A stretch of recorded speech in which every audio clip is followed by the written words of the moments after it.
What were the markets trying to teach us this week? And did it have to go beyond bonds, or was it really all about bonds in the end?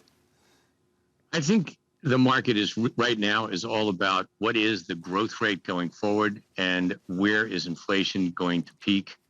And that is what's driving the yield curve. And it's also driving what will ultimately be Fed's behavior in terms of interest rate hikes and in terms of the cessation of bond purchases and the reduction of the balance sheet. Those two things together, increasing interest rates and stopping purchasing bonds, that's what's causing the interest rate curve to actually steepen. And you saw consumer conditions come out today, University of Michigan current conditions, Michigan expectations, and expectations for inflation were actually more optimistic than what was expected. So I think we probably have, and I'm a little bit of a contrarian here, we probably have not a recession, we probably have a slowdown in growth, but a persistent expansion.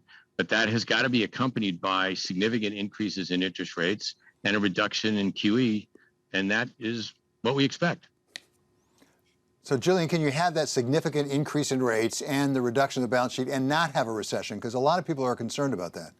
Well, I think there is certainly a very significant risk that we're heading towards stagflation, which is something that, frankly, most investors don't actually know how to deal with because we've not seen it since the 1970s. And there aren't that many people around who've actually traded it actively who are still on trading desks. I slightly disagree with Peter. I think the Fed has got way behind the curve.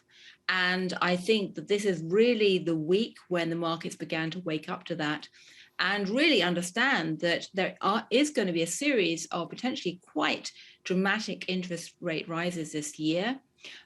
We cannot guarantee that that's going to not put the economy into recession. We've had people like Jim Bullard come out and say this week that it would be a complete fantasy to think that you can actually take away this level of inflation and bring it back down just by tinkering with a few interest rate rises.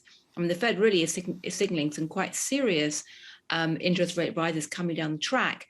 And I think the thing that's really alarming for people right now is that although it would be convenient to blame all of these price hikes on Vladimir Putin and the energy complex, if you talk to people in business today who are dealing with supply chains, with warehouses, with trying to hire people, there is an absolutely universal message coming across that wages are going up, conditions are tight, and inflation is anything but transitory, to use that phrase that was tossed around last year.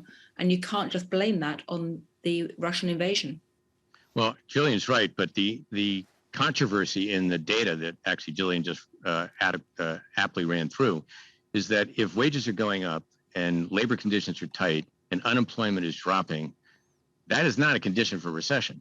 The condition for recession is wages are flat and going down, you're losing jobs, people are therefore not going to spend, and that's what causes a recession. So we don't have a recession. We have growth. Now, whether we have stagflation or not, it's an interesting question. We haven't seen stagflation, frankly, since the 70s, in the 80s, and that was accompanied by a significant oil shock, much, much greater than we have today. So I'm a bit dubious about stagflation. I do think we're going to see a significant rise in interest rates, but let's just examine that for a second. If the 2 to 10 year was 100 basis points in difference, which is actually not abnormal, quite normal, you would have a 10-year rate of 3.4%. which would be 60 basis points higher than what it is today, a substantial rise. That wouldn't be unusual. So I think that what's happening is we're getting a normalization of interest rates, and the market is certainly reacting to that. It hasn't seen it for a long time. But I don't think that that's the cause for a disaster here. I think it's a cause for reallocating capital and determining what stocks are going to do well in that kind of environment. Bonds are absolutely going to get crushed from a duration point of view, and spreads are going to increase. But people are still financing in the market, and acquisitions are still happening, and Elon Musk said they're going to buy Twitter. So that's just not a recession. Well, I would actually agree with you in some ways. I don't think we're certainly not in a recession yet, but I think the risks are rising. And I think the other thing that is very striking is that we've been living in the last year or two through a period of extraordinary liquidity. The Fed's balance sheet doubled during the COVID-19 lockdowns. We've had the loosest financial conditions index in the Goldman Sachs series, since records began. And we've been drowning in liquidity. And the problem is that, in a sense, we've been drowning in liquidity for such a long time that I think many investors and asset managers have almost forgotten what it's like to have anything like tightening liquidity conditions. Now, to my mind, one of the most interesting developments of the week was actually a survey by Merrill Lynch, Bank of America Merrill Lynch, looking at fund managers, which they do on a monthly basis.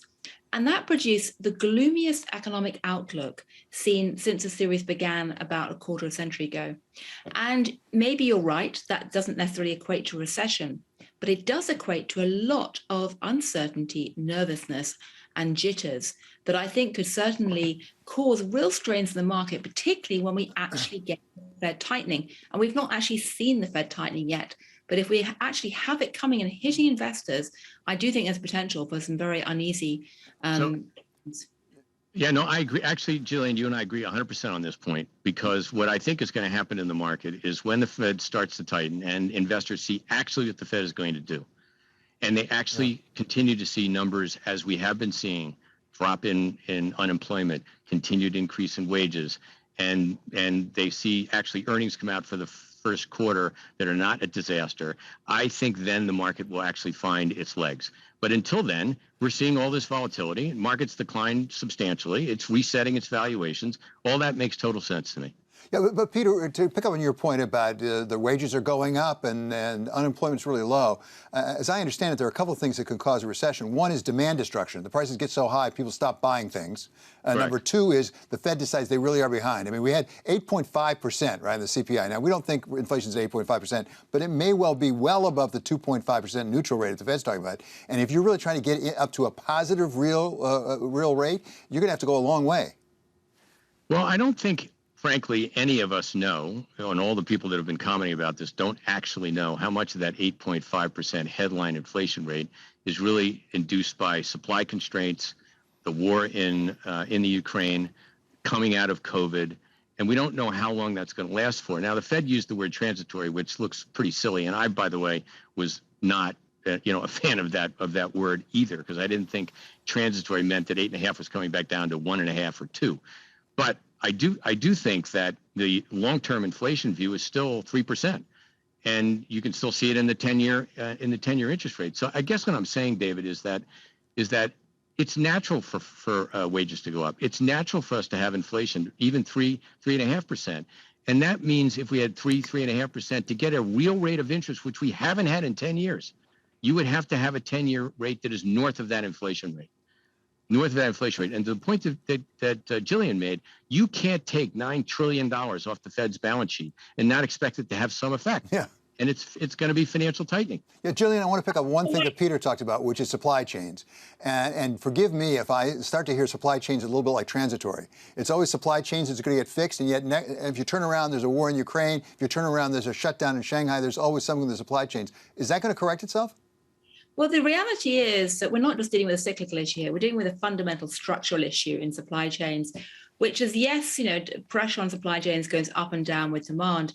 But as you have to understand that for the last 2 or 3 decades, the dominant paradigm in Western business has been to outsource everything that you possibly could and to run everything on a kind of just-in-time basis where you essentially only had just enough inventory of whatever you needed to keep yourself going. Anything more was seen as being inefficient.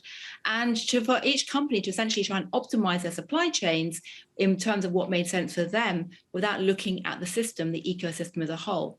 Now, what's happening right now is you're having a really radical rethinking of all of those elements, both in terms of the idea of endlessly outsourcing everything, that's going out of fashion. The idea of trying to do just in time is moving to just in case, basically stockpiling, inventory, having a plan B. And you're also seeing groups increasingly trying to look at the market as a whole, not just in terms of individual companies. And all of that is putting pressure on supply chains, this massive reconfiguration. And, the CEOs I'm speaking to are saying that they don't expect the supply chain disruptions, if you want to use a polite word, to work their way out of the system for another 2 or 3 years. 2 or 3 years. Now, tell me that won't in some way affect what kind of wages workers are going to start asking for if they keep seeing these kind of inflation prints coming up this high. And to my mind, the other big question, which really comes out of what Peter said, is that history shows that sometimes policymakers get lucky and deflate bubbles smoothly. We may have seen something like that in the tech sector in the last few months, where essentially a bubble has been deflating. But do we really believe that the bond market bubble, on the scale that we've seen it after a decade of negative real rates, is going to deflate smoothly? If policymakers pull that off, fantastic. They deserve to be in the history books. But I feel very doubtful. Okay, Peter Kraus and Gillian Tett are going to be staying with us as we turn from markets this week to the effect of the war in Ukraine on investors next week and beyond. That's coming up next on Wall Street Week on Bloomberg.